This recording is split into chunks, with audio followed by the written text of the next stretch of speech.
بسم اللہ الرحمن الرحیم۔ عبداللہ طاہر جب خراسان کے گورنر تھے اور نیشاپور اس کا دارالحکومت تھا تو ایک لوہار شہر ہرات سے نیشاپور گیا اور وہاں چند دنوں تک کاروبار کیا۔ پھر کافی عرصے بعد اپنے اہل و عیال سے ملاقات کے لیے اپنے وطن لوٹنے کا ارادہ کیا تو رات کے پچھلے پہر سفر کرنا شروع کر دیا۔ انہی دنوں میں عبداللہ طاہر نے اپنے سپاہیوں کو حکم دے رکھا تھا کہ وہ شہر کے راستوں کو محفوظ بنائیں تاکہ کسی مسافر کو کوئی پریشانی نہ ہو۔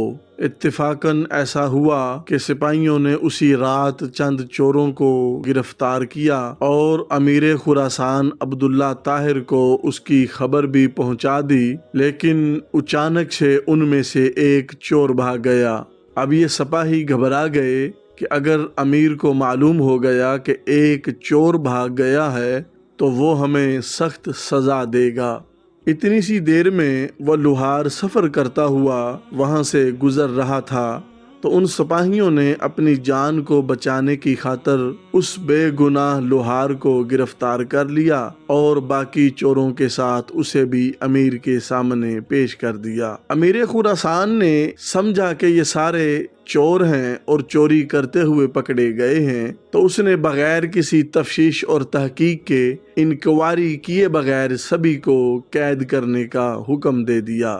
وہ نیک خصلت اور پاک سیرت لوہار سمجھ گیا کہ اب میرا معاملہ اللہ عز و جل کی عدالت سے ہی حل ہو سکتا ہے، تو اس بے گناہ لوہار نے وضو کیا اور قید خانے کے ایک کونے میں نماز پڑھنا شروع کر دی۔ 2 رکعت نماز ادا کرنے کے بعد سر سجدہ میں رہ کر اللہ تعالیٰ کی بارگاہ میں رقت انگیز دعائیں اور دل سوز مناجات شروع کر دیتا اور عرض کرتا، اے میرے خالق و مالک، اے دلوں کے راز جاننے والے، تو اچھی طرح جانتا ہے میں بے قصور ہوں۔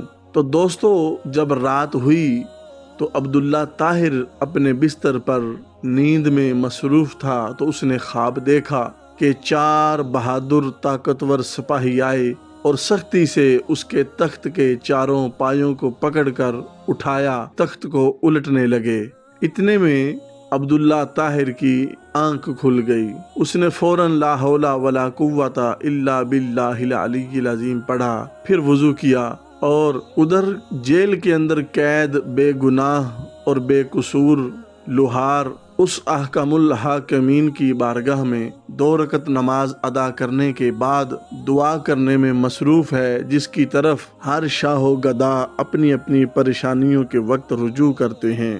عبداللہ طاہر نے دوبارہ وہی خواب دیکھا تو وہ ہڑبڑا کر اٹھ گیا۔ تو اس طرح اس نے ایک رات کے اندر 4 مرتبہ یہ خواب دیکھا تو 4 مرتبہ اس کے ساتھ یہ معاملہ پیش آیا، اور ہر مرتبہ یہی دیکھتا کہ 4 نوجوان آتے ہیں، اس کے تخت کے پایوں کو پکڑ کر تخت کو الٹنے کی کوشش کرتے ہیں۔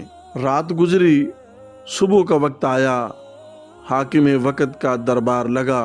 امیر خراسان نے رات میں ہی جیلر کو بلوایا اور اس سے پوچھا کہ بتاؤ، تمہارے علم میں کوئی مظلوم شخص جیل میں بند تو نہیں کر دیا گیا؟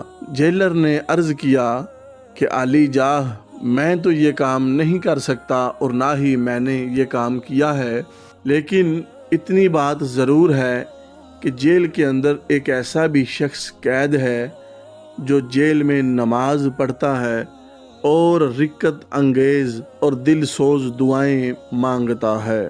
امیر نے حکم دیا اس شخص کو فوراً حاضر کیا جائے۔ جب وہ بے گناہ لوہار امیر کے سامنے حاضر ہوا تو امیر نے اس کے معاملہ کی تحقیق کی تو تحقیق کے بعد پتہ چلا کہ وہ لوہار بے قصور ہے۔ امیر نے اس شخص سے معذرت کی اور کہا، آپ میرے ساتھ 3 کام کیجئے۔ نمبر 1، آپ مجھے معاف کر دیں۔ نمبر 2، آپ میری طرف سے 1000 درہم قبول فرما لیں۔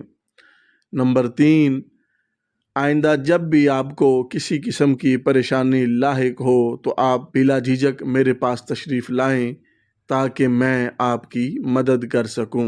وہ پاک سیرت لوہار کہنے لگا کہ بادشاہ سلامت، میں آپ کو معاف بھی کر دیتا ہوں اور آپ کا 1000 درہم بھی قبول کرتا ہوں، لیکن جو تیسری بات آپ نے مجھ سے کہی کہ جب بھی کوئی مشکل پیش آئے تو میرے پاس آنا، تو وہ کہنے لگا کہ یہ مجھ سے نہیں ہو سکتا۔ امیر نے پوچھا کیوں نہیں ہو سکتا؟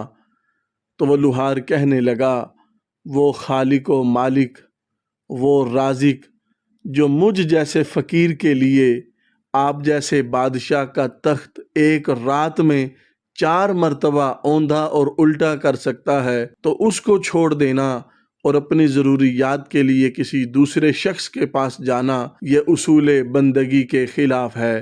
میرا وہ کون سا کام ہے جو نماز پڑھنے سے پورا نہیں ہو جاتا، میں اسے غیر کے پاس لے جاؤں؟